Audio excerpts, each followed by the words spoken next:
Hello and welcome to our webinar today. We'll be looking at using flashcards in phonics lessons. I'll show you some of our Phonics Shed flashcards, and also we'll go through just some different ways that you can use them as a motivational tool when teaching phonics within your lessons. This is going to be recorded and I'll send it out afterwards, and it will also be available on our YouTube channel. So today's webinar is about choosing and using flashcards to accelerate learning in phonics. So these are just some very quick things that we'll look at. It shouldn't last any more than 20 minutes really today. So we'll look at why we use flashcards and why they're effective. We'll have a quick look at our Phonics Shed flashcards, and I've got some here to show you too. And just some different ways to use flashcards rather than just using them as a means to recall prior information or prior knowledge. Now, why do we use flashcards? Now, there's been a lot of scientific research on why they're so effective. And basically, it's just because in short, sharp bursts over using them repeatedly, whether it's every day, every week, every weekend, this information will then get more likely to be stored in long-term memory. So doing it short, sharp, but also consistently and regularly is what keeps it in the long-term memory. And we call that spaced repetition. And that is also known as the spacing effect. So spacing learning events apart, but keeping them regular results in a more long-term learning than massing them together. So more like cramming. If you think about revising for exams, doing sort of little and often over a repeated amount of time will get it stored into your long-term memory rather than sort of cramming all in the night before and doing it en masse, which isn't likely to store in your long-term memory at all. So that's to do with the spacing effect and spacing the learning events apart.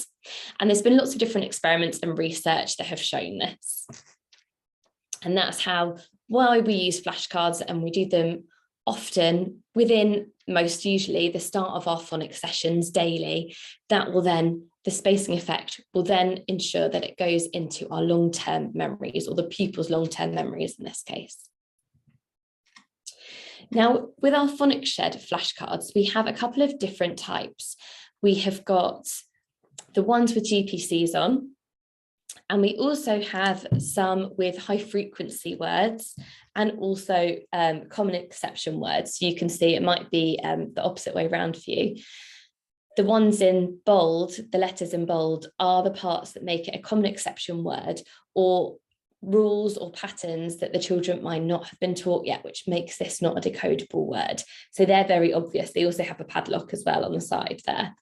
We've also got a digital flashcard tool, which I'll show you at the end, but it just means that you don't have to cut them out or laminate them. They're all done there for you. Or if you've just got an online subscription, we've got a digital flashcard tool for you to use instead. Now, our GPC flashcards link to the letter formation rhyme. You can see on the screen there, they're on the bottom, and they come in two different sizes. They come in this side, which is the smaller size, and on the back, you've got the plain GPC. These are in packs, so that one doesn't correspond to the front one because I didn't want to undo them, but you've got them plain, or on the front you've got the character, so the individual letter character, and then what it makes up, in this time a trigraph, and then we've got the letter formation rhymes on the bottom. The second size they come in are a much larger size, so again they're exactly the same. They've got plain letters on the back, and then the character and the letter formation rhymes on the front. And these are just really good for doing the sounds and doing a quick recap, but also reminding them of the letter formation. And you might want to go about sort of tracing them with your finger whilst you're saying them, or saying the sound, for example. We've also got, as I showed before, the high frequency words. That one you can see as a high frequency word, and that one's a common exception word. And you can see the bold part there.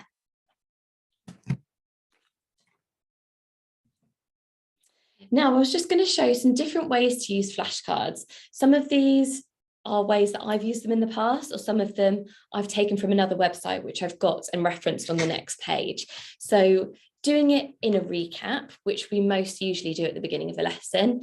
And you might want to do it in loud voice, quiet voice, high voice, low voice, maybe saying it really quickly or saying it really slowly. Then another way I've done them is by using a memory game. So laying the flashcards out either on the carpet or maybe in a tray, children to close their eyes, or maybe you put sort of a cloth over the top, remove one, and then take it away, or they open their eyes and they have to spot which one is missing and maybe call out, depending on whether it's GPC or a high frequency word, which one it is that's missing. Bingo, so giving pupils a selection of cards to lay in front of them. You might just have them like that and give them a selection of about 5 each, depending on how many there are. And you to call out whatever it is, whether it's a GPC or high frequency word card you've given it them. And if you've called out one, they can then turn it over. And then if all of theirs are turned over, then they can shout bingo. Another one you could do is guess who, possibly with the GPC characters, have the flashcards taped to the back of the pupil and go around the classroom, ask yes or no questions for them to guess which GPC character they are. Word games, maybe they pick a flashcard and go round the circle saying words with that GPC in them, or picking a high frequency word, maybe then they could say a sentence with that high frequency word in. Matching phonemes, so they could be given flashcards. This would be with the GPCs this time. They would need to walk around the class and find another person with a card with the same sound. For example, I've got them here, so for the sound or phoneme or, they'd need to match up with somebody that's got it spelt AW, AU, or OR. And that just would need a little bit of prep from the teacher, making sure that you've chosen certain cards that you're then dishing out to the children. Pictionary, you could have the class in 2 teams. One pupil from team A comes to the board, picks a flashcard like this and draws the character on the board, and the team has 30 seconds to guess. If they can name it, they get a point, and the GPC that corresponds with it. Another one is pass the flashcards. So you can play music, pass the flashcard around the circle, and then when that music stops, the people holding it has to either say it out loud, or they could put it into a word or sentence, or maybe they could write a word or sentence on a board, whichever way you want to do it. There's lots of different ways you could do that, sort of passing it and stopping it to the music. A flashcard slap, you could either lay these cards out on the floor or stick them on the board so the pupils can reach them. Call 1 or 2 students up at a time, shout, depending on whether it's a word card or a GPC card that you've got on the board. So shout a sound and they can hit that sound with their hand, whether it's the cards laid down or on the board. Flashcard whispers, kind of like Chinese whispers, but use the flashcards to look at and then send the whisper around the circle. And then the last one can come and write the sound on the board. And then finally, something that I came across called circle drilling. It's where, again, they can sit in a circle, hand one flashcard to a pupil to your left or right, and the pupil reads the flashcard, passes it on, they read it, and then you could set some more going round. So there's quite a lot of flashcards being read aloud as they go around the circle. I've put this in a link there from where I got some of the ideas from. So when I send this out afterwards, you've got the link there that might explain it more too. Now, what I'll do is I'll just quickly show you where we use flashcards on our Teacher Hub and our flashcard assessment tool. So if I go to our teaching page there, I'll show you our digital flashcard tool, which is a really nice way if you've just bought the online tool, or if you wanted to use it as well as on the interactive whiteboard. Now, if I click graphemes, what I really like about this tool is you can be very specific in which flashcards you pick. So whether you're doing a whole chapter and selecting all of the sets, say in those, or whether it's an intervention and you want to target specific cards for different gaps in the pupil's knowledge, you can do that. And depending on which chapter it is, you've also got the choice of uppercase letters too. And you can sort of rejig these if you want them in a certain order or shuffle them. And then you can click start. And then for the GPCs, they're exactly the same as the ones that I had in my hand. On one side, they are very simple. And on the other side, they show the characters, which look like this. And you can see the formation rhyme there for Wing the Duckling. It's made up of Noah the nurse and Gray the goat.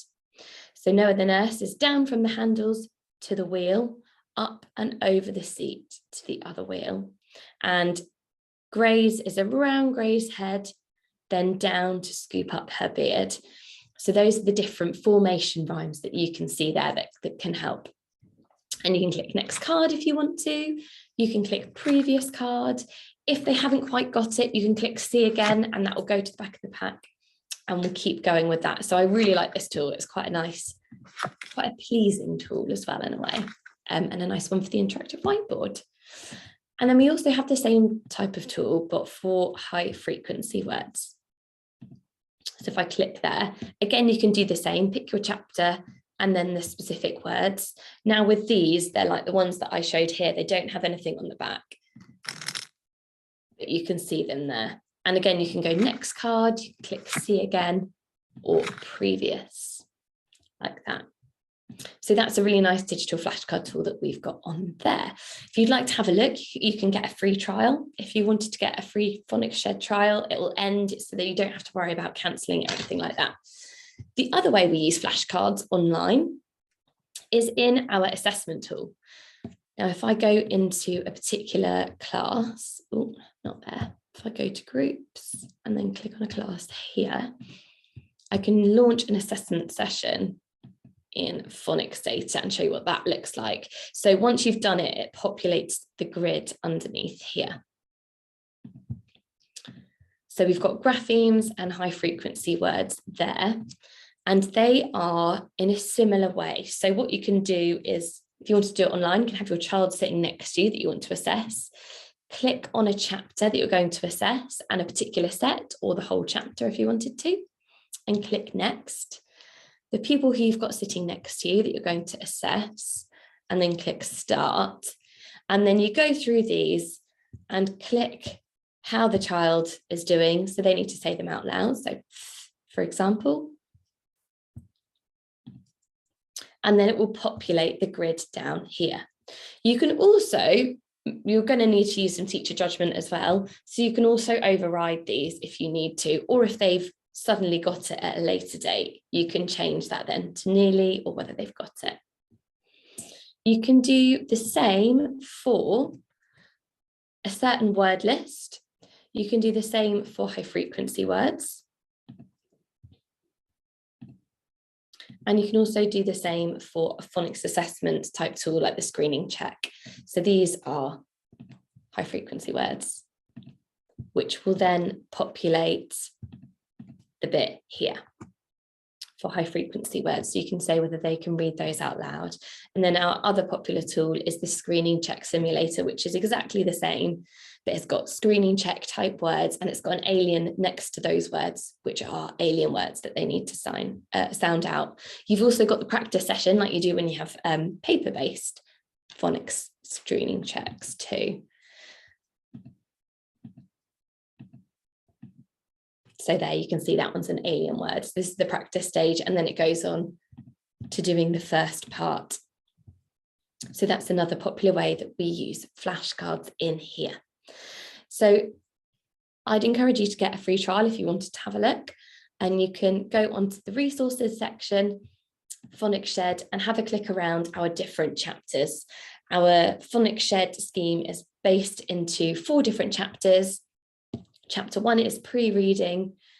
Chapter 2 is very similar to phase 2. Chapter 3 is very similar to phase 3 and 4. And then chapter 4 is very similar to letters and sounds, phase 5, and a bit of phase 6 there. So have a good look around there. I hope that that has given you some different ways to use flashcards and just some different ideas, as well as showing you the different ones that we have available for you to purchase in Phonics Shed. There are the different sizes there, and our characters, of course. I hope that's been useful. I did say it was going to last 20 minutes. It was about 15, so nice, short and sharp.